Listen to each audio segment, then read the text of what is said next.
కోరినదొక్కటే నీలవర్ణ చయ్యనను మోక్షమిచ్చిన చాలు నాకు. భూషణ వికాస శ్రీధర్మపుర నివాస దుష్ట సంహార నరసింహ దురిత దూర.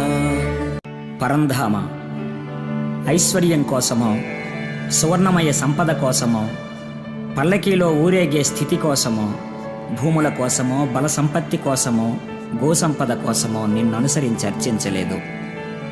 ఈ క్షణము నుండి నన్ను అహంకార విముక్తాత్ముణ్ణి గావించి జ్ఞానయుతమైన మోక్షస్థితిని